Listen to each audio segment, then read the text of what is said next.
Bonjour et bienvenue à la correction des exercices de la section 1.6. Je suis à la page 73 de notre livre. Je commence donc par la section, par l'exercice 1.6.3a. Alors, on nous donne quelques valeurs. Je vais commencer par faire une petite table des valeurs.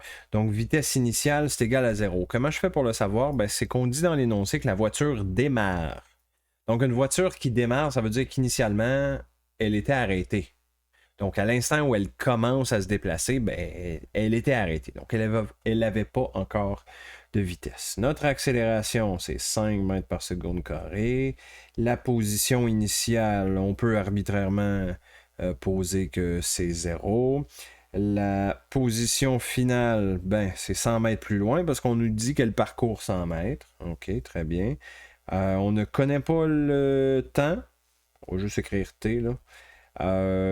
Et on ne connaît pas non plus la vitesse finale. Voilà. Donc, première question en A, on cherche le temps que ça prend pour faire le 100 mètres et la vitesse après qu'elle a fait le 100 mètres au complet. Très bien.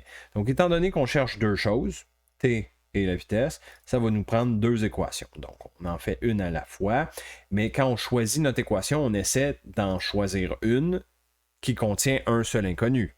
Hein, on ne voudrait pas prendre une équation qui a déjà tout de suite deux inconnus, parce que sinon, on ne sera pas capable de solutionner. Donc, quand on regarde les équations, moi, je vois que dans la quatrième équation, j'ai un seul inconnu.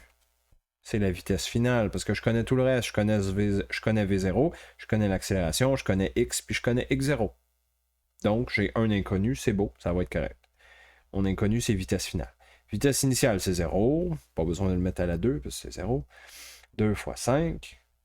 Position finale, c'est 100 moins 0. Voilà. Donc, on isole la vitesse. N'oubliez pas de faire la racine carrée, là.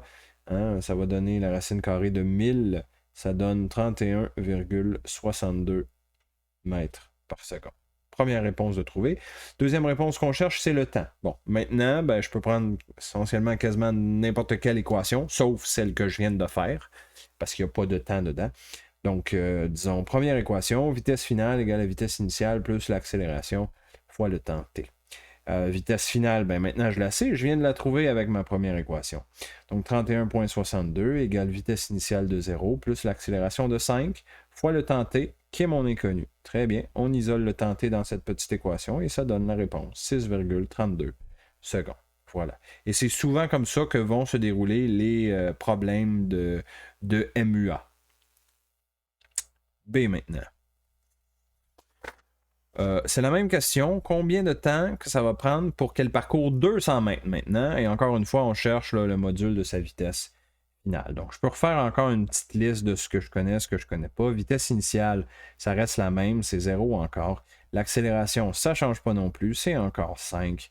Position initiale, arbitrairement, je peux poser que c'est 0, il n'y a pas de problème. C'est juste qu'ici, je parcours 200 mètres. Et encore une fois, je cherche vitesse finale et l'intervalle de temps.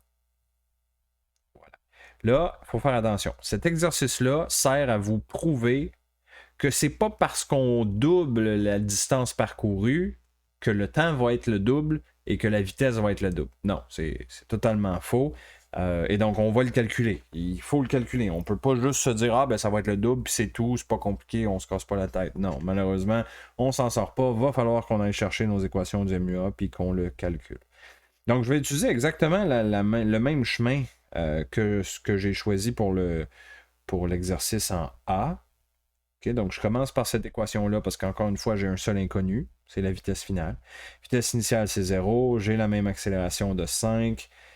Position initiale, c'est 200. Position finale, pardon, c'est 200. Position initiale, c'est 0. Voilà. Donc, on isole la vitesse. N'oubliez pas de faire racine carrée. Si vous le faites correctement, vous devriez arriver à 44,72 mètres par seconde. Donc, vous voyez que la vitesse que j'avais en A puis la vitesse que j'ai en B, ben, c'est pas le double l'un de l'autre. Là. Donc, c'est pas parce que je double la distance parcourue que la vitesse va doubler. Malheureusement, ça marche pas comme ça. Et donc, je continue. Je vais aller chercher le temps maintenant. Vitesse égale à vitesse initiale plus accélération fois le temps t. J'ai ma vitesse finale, c'est ce que je viens de trouver, 44,72, égale la vitesse initiale qui vaut 0, plus l'accélération de 5 fois le temps t. On isole le temps t, si vous le faites correctement, vous devriez trouver 8,94 secondes. Voilà. Donc, on ne s'en sort pas, il faut faire les équations du MUA. Et si vous vous posez la question, j'aurais-tu pu trouver le temps en premier puis ensuite trouver la vitesse finale? Oui, absolument. Mais si vous aviez voulu faire ça, il aurait fallu utiliser une autre équation que celle que j'ai utilisée ici, là. OK? Donc, quand on fait des problèmes de MUA, toutes les équations sont bonnes. C'est juste qu'il y en a qui vont nous permettre de trouver la réponse plus rapidement, dépendamment des inconnus qu'on a.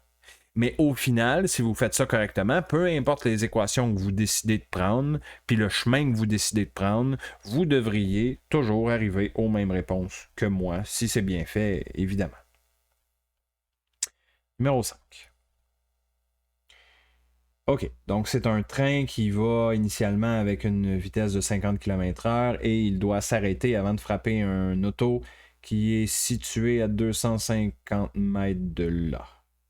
OK, puis on cherche l'accélération pour ne pas frapper la voiture. Très bien. Donc, on va se faire un petit résumé sous forme mathématique. Donc, le train va initialement avec une vitesse de 50 km/h, mais attention, je veux tout de suite transférer ça en mètres par seconde, sinon ça ne marchera pas dans mes équations du MUA. Donc, là, on s'en vient habitué, hein? Je ne referai pas tout l'exercice pour transférer des kilomètres-heure en mètres par seconde. Essentiellement, là, c'est de diviser par 3,6. Ça donne 13,89 mètres par seconde. Voilà. Vitesse finale, on veut que ce soit égal à 0, parce qu'on veut que le train s'arrête. Donc, plus de vitesse quand on est arrêté. Position initiale, c'est 0. Et la position, je veux que ce soit 250 mètres. Voilà. Je cherche l'accélération pour faire ça. Bon, c'est ma liste de données et mon seul inconnu, c'est l'accélération. Donc, je vais utiliser une équation qui contient tout ça avec un seul inconnu, c'est-à-dire la quatrième équation. Vitesse carrée est égale à vitesse initiale carrée, plus 2 fois accélération, fois position finale, moins position initiale.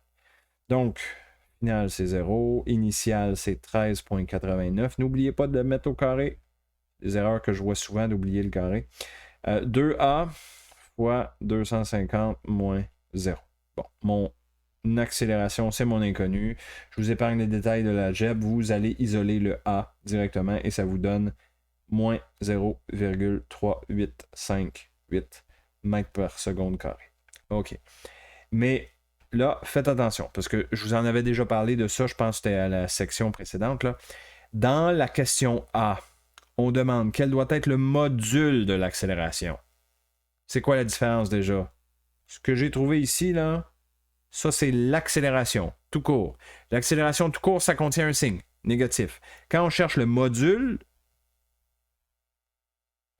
de l'accélération, ça s'écrit plutôt comme ça. Le module de l'accélération. Ou bien, je peux juste l'écrire module de A, là, c'est correct. Là. Un module, c'est toujours positif. OK? Donc, ça serait juste de reprendre ma valeur 0,3858 mètres par seconde carré. Ça serait ma réponse. Et non pas le moins, celui qui contient le moins. Là. Voilà, ça c'est ma réponse. Okay. À la section de vecteurs là, qui s'en vient, section 1.9, on va voir plus officiellement comment on écrit un module mathématiquement. Là. Mais pour le moment, on peut l'écrire comme ça, il n'y a pas de problème. OK, ce qui nous amène au 5B. 5B, avec l'accélération calculée en A, combien de temps le train prend-il pour s'arrêter? Donc, c'est les mêmes valeurs qu'au A. Donc, je ne vais pas réécrire là, la table de valeurs parce que c'est les mêmes choses. Là, ce qu'on veut savoir, c'est le temps que ça prend. Hein, le temps, on ne le connaissait pas non plus à la question A. Ben là, maintenant, on va pouvoir le trouver parce que j'ai tout ce qu'il faut. Donc, encore une fois, on choisit une équation, peu importe. Là. Disons, je vais prendre la première parce que je la trouve facile et rapide à écrire. Donc, vitesse finale, c'est 0. Initiale, c'est 13,89. L'accélération, c'est ce que j'ai trouvé. Mais là, faites attention. Quand vous utilisez une équation du MUA, ce n'est pas le module qu'il faut que vous mettiez dedans. Il faut mettre le signe aussi, là. Moi, j'avais trouvé un signe négatif. Donc, on met le signe négatif. Moins 0,3858 fois le temps t. J'isole le temps t dans ma petite équation. On peut le calculer avec la calculatrice. Ça donne très exactement 36 secondes. Et voilà pour cet exercice-là. Et donc rendu à 1.6.6. OK, 1.6.6, il y a deux voitures qui foncent l'une vers l'autre. On va commencer par se faire un petit graphique qui résume la situation. OK, donc j'ai mon axe X qui pointe vers la droite. L'origine, on la met quelque part ici, en plein centre. Il y a une voiture A quelque part ici, à la position moins 80. Ça, c'est la voiture A qui est ici. Et il y a initialement une voiture B qui est à la position plus 80, qui est ici. Et là, on nous dit dans l'énoncé que les voitures démarrent. Donc, si les voitures démarrent, on a déjà entendu ça auparavant, ça veut dire pas de vitesse initiale. Donc, vitesse initiale égale à 0, vitesse initiale égale à 0. OK. Ensuite, on nous dit que les voitures accélèrent, par contre. OK? Donc, la voiture A accélère avec une accélération de 1. Elle accélère vers la droite parce qu'elle veut aller foncer dans la voiture B. Donc, cette accélération-là, c'est une accélération positive, plus 1 mètre par seconde carré. Pourquoi? Ben parce que cette accélération-là pointe vers la droite, dans le même sens que l'axe X. Donc, c'est une accélération positive. À l'inverse, par contre, la voiture B, elle, veut aller foncer dans la voiture A, donc elle va accélérer vers la gauche. Donc, elle, son accélération va être négative. Très important. Dans l'énoncé, on dit que c'est 3. Ben, nous, on dit que c'est moins 3 mètres par seconde carré pour tenir compte de la direction. OK? Et là, il faut comprendre que les voitures vont se foncer dedans quelque part. On ne sait pas trop où, là. Tiens, disons que c'est ici. X. C'est ça qu'on cherche. On cherche cette position finale-là. On cherche la position finale et le temps aussi. Oui, c'est vrai. Le temps T. Donc, à quel temps et à quelle position est-ce que les voitures vont se foncer dedans? Donc, là, ce qui est nouveau dans cet exercice-là, c'est qu'on a deux objets qui se déplacent. Donc, si j'ai deux objets qui se déplacent, ben, il va falloir que j'écrive deux fois une équation de position en fonction du temps, une pour chaque objet. Donc, je vais commencer par l'objet A. J'utilise cette deuxième équation-là. Vous allez comprendre tantôt pourquoi. On va faire ça plusieurs fois. Là. Quand on a deux objets qui se déplacent, puis on veut que leur position soit la même parce qu'ils se rencontrent, parce qu'ils se foncent dedans, ben souvent, on va vouloir écrire l'équation de position en fonction du temps. Ça, c'est cette équation-là qui nous donne ça. Là. Okay? Donc, je vais écrire cette équation-là pour la voiture A. Donc, la voiture A va finir à la position X que je ne connais pas. Sa position initiale à elle, ben, c'est moins 80. Hein? Selon mon petit schéma, elle commence au début à moins 80. Sa vitesse initiale, c'est 0. Donc, le deuxième terme ici, ben, il ne vaut rien. Je mets 0 parce qu'il n'y a pas de vitesse initiale. Plus 1/2 fois son accélération à elle, qui est 1 fois t carré. Voilà. Fait que l'équation de position en fonction du temps pour ma voiture A, c'est moins 80 plus 0,5 t carré. OK? J'ai deux inconnus là-dedans, là, X et T. Je ne peux pas aller plus loin, pour le moment du moins. Donc, je vais mettre cette équation-là de côté, puis je vais aller faire la même chose maintenant pour la voiture B. Même équation de départ. Là. Voilà. Mais là, je vais remplacer les valeurs qui s'appliquent à la voiture B. Donc, la voiture B, elle aussi, va terminer à la position finale X. Par contre, elle, sa position initiale, c'est plus 80, selon mon petit schéma. Sa vitesse initiale, elle aussi, c'était 0 parce qu'elle était arrêtée au début. Plus 1/2. Accélération, attention, cette accélération-là est négative, c'est moins 3. Fois le temps t à la 2, qui est le même temps que pour le A en passant, là, mais encore une fois, c'est un inconnu. Donc, je peux simplifier cette équation-là, là, c'est 80 moins 1,5, c'est moins 3,5, là, ça donne moins 1,5. D'accord, voilà. Donc là, j'ai ces deux équations-là, et là, ce qu'il me reste à faire, ben, vous avez déjà fait ça amplement là, au secondaire, c'est de de gérer un système de 2 équations, 2 inconnues. Donc, c'est de faire soit de la comparaison, soit de la substitution. Ici, ça va bien, on peut faire de la comparaison parce qu'on a déjà isolé de chaque côté la valeur x. Mettons que celle de gauche, je l'appelle XA, puis celle de B, je l'appelle XB. Ben, on s'entend que les deux voitures vont terminer leur trajet à la même position. Donc, je sais que XA doit être égal à XB. Et donc là, je remplace mon XA par ça ici, là. Moins 80 plus 0.5 t carré.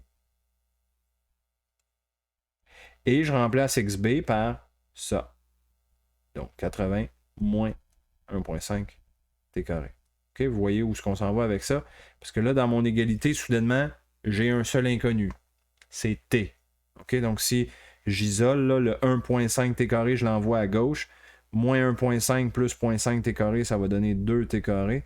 Et le moins 80 du côté gauche, je l'envoie du côté droit. Plus 80, ça donne 160. Voilà. Et là, soudainement, hein, c'est rendu facile. On peut isoler la valeur de t.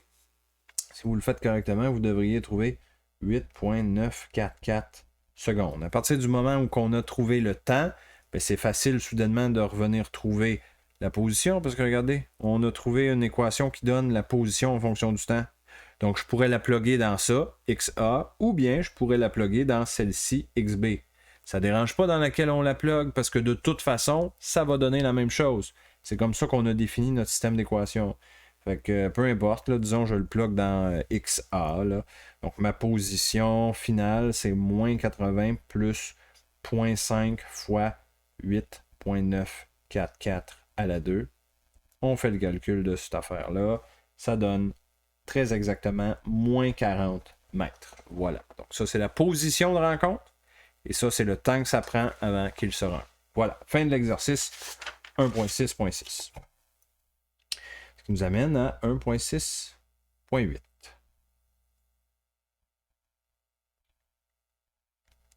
Bon.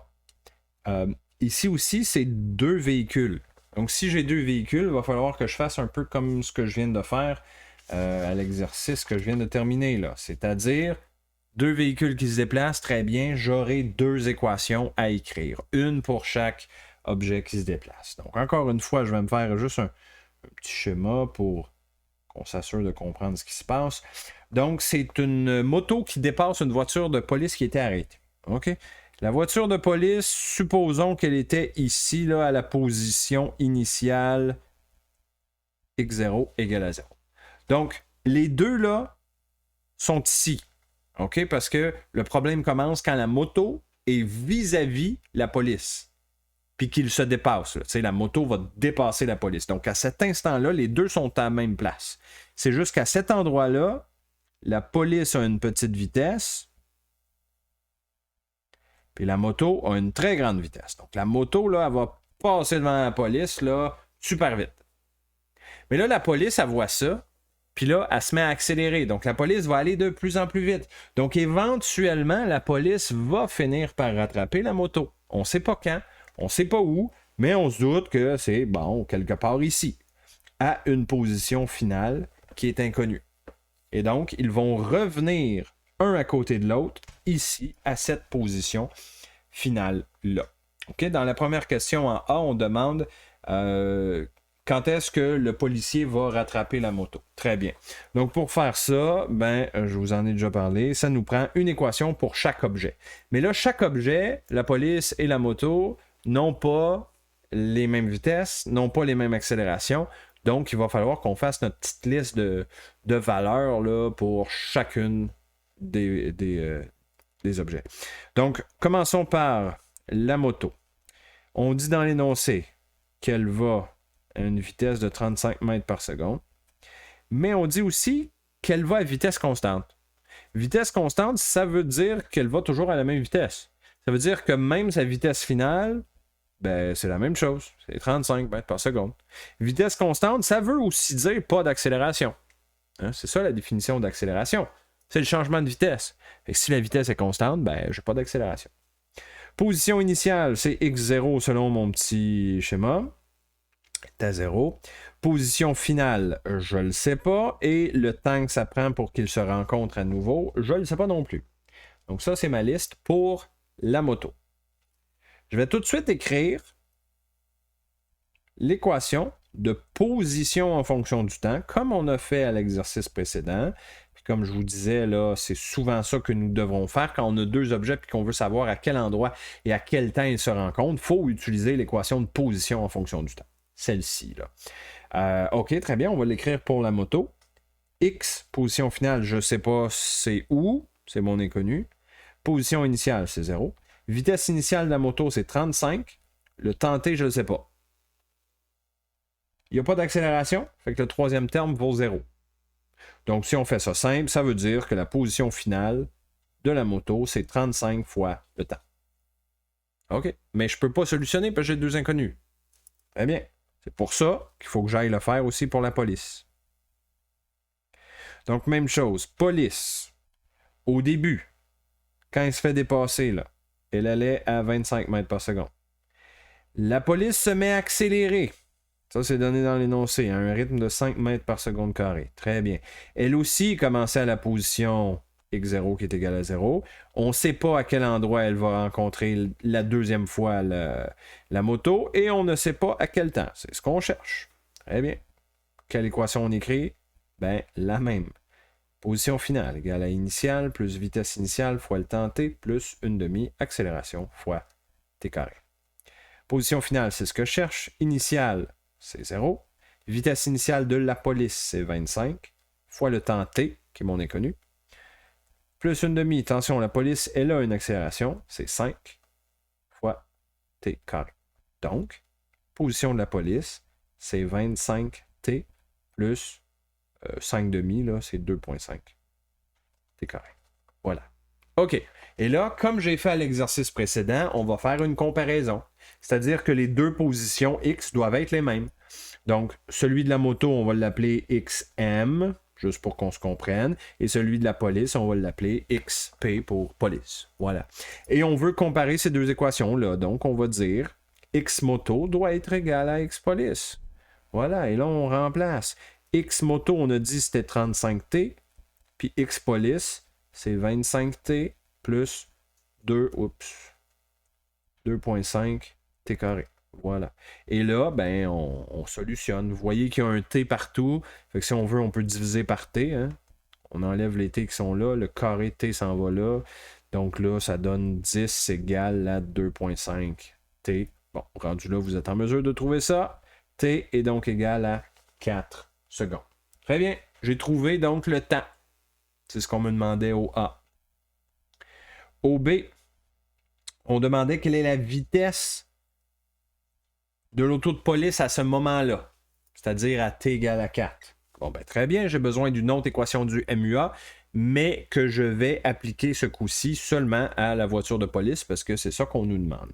Donc, vitesse finale de la police égale à vitesse initiale de la police plus son accélération fois le temps t. Vitesse initiale de la police, là, mélanger... Oups, excusez-moi. Je cherche la vitesse finale.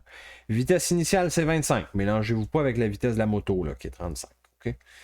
Accélération de la police, 5, fois le temps de 4 secondes que je viens de trouver. Voilà, c'est le calcul que j'ai besoin de faire. 25 plus 5 fois 4, ça donne 45 mètres par seconde. Et voilà, c'est la fin de la section 1.6.